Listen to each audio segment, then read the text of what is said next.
Hello Kaiju fans of all kinds, I'm back with another video, and today I'm going to continue my Movie Monster Series reviews with the Bandai Movie Monster Series Shin Godzilla Form B.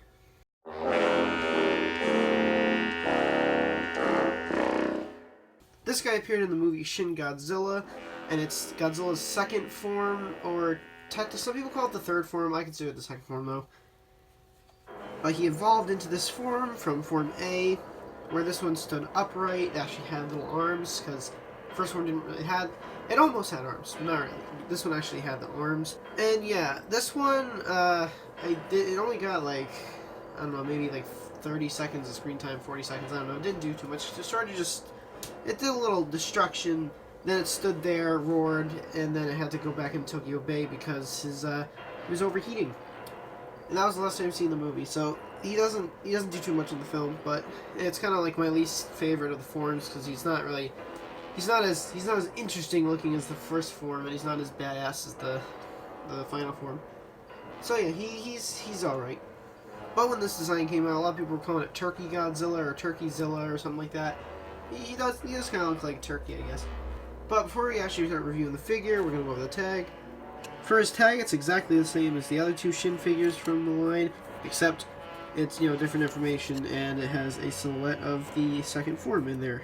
So that's literally the only difference. Moving on to the figure with detail. There's some great detail on the head, especially right on this little area right here. The teeth look pretty good as well. Then we got his little fish eye and stuck eye. I think it's like exactly the same on the first form.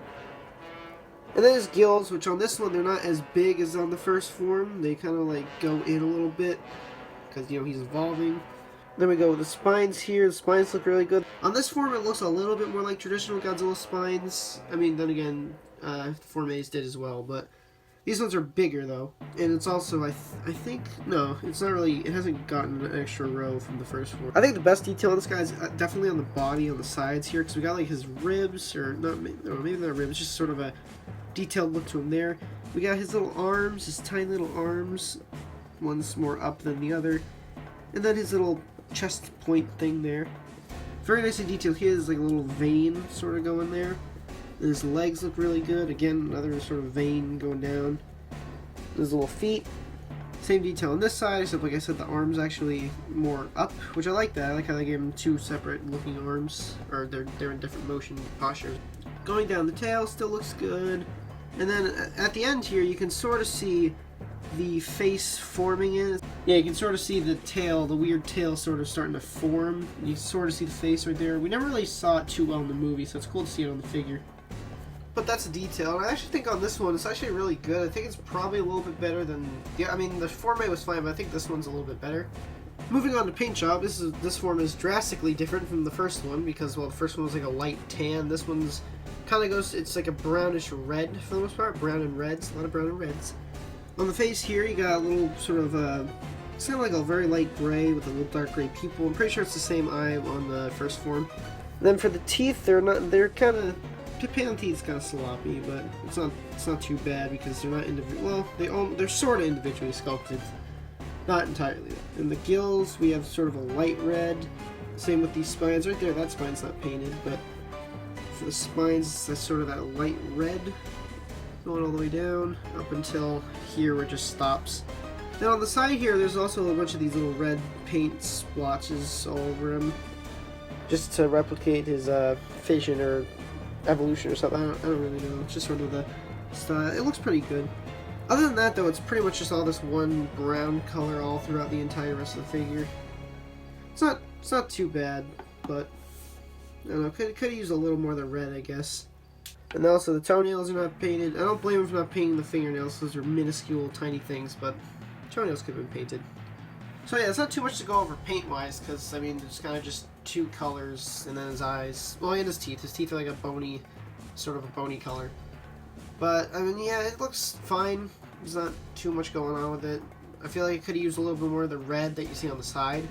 But, I don't know, it looks okay. For articulation, this one's actually a little bit less than usual, because there's no arms to articulate. While it does have arms, they're obviously too small to articulate. It has no head articulation or anything. The tail is on a glue seal. I don't recommend breaking them. I don't know why a lot of people do that. But, just basically the legs, Well, actually, interestingly enough, there is the leg movement, but then there's also a little swivel that you can barely move because of the sculpt, but it does kind of... Actually, I just noticed popped out there a little bit, so wouldn't recommend moving that. I don't really know why they sculpted it in like that, but I don't know. So yeah, there's like 4 points of articulation on the whole thing. For size comparisons, here we have compared to the Bandai Creation Burning Godzilla and the Bandai Movie Monster Series Destroya. Here we have them compared next to some articulated figures with the NECA Godzilla 1962 and the SH Figuarts Ultraman Orb Space Teams Aperion. And here we have them compared next to some smaller figures with the Bandai Candy Toys Shin Godzilla Atomic Breath version and the Jakks Pacific Godzilla King of the Monsters Rodan. The small one that came in the King's... I think it was called the King's Collide set. And that is my review on the Bandai Movie Monster Series Shin Godzilla Form B. I didn't have too much to say about this one. I mean, it's a good figure. If you're going to get a Form B figure, I definitely recommend this one. I mean, there is the Monster Arts, but that's like an $100 set, and I don't think it's worth it because I hear it's really not very good. And then when it comes to other versions of this guy, there's the repainted version of him in the Shin Godzilla The Frozen set that came with the Frozen version of Shin, and the repaints of the two forms. I think that one might look better paint job wise. I don't own it, so I can't entirely tell you, but from what I've seen online, it looks maybe a little bit better. And other than that, there's also the what was it? Some convention. It was a convention exclusive to a convention recently. They released the forms. And I'm pretty sure this one was red. It was just like a red sort of translucent one red color. I don't know. So yeah, like I said, not really too much to talk about. If it's a good figure. If you're gonna get a Form B of Shin, I'd say get this one. He's still available on like maybe HLJ. He's still available on Amazon though. He's not that hard a figure to find. So if you want a Form B, I'd say definitely get this one. But that's all I have for this review. Hope you guys enjoyed. Leave a like, and I will see you guys in the next video.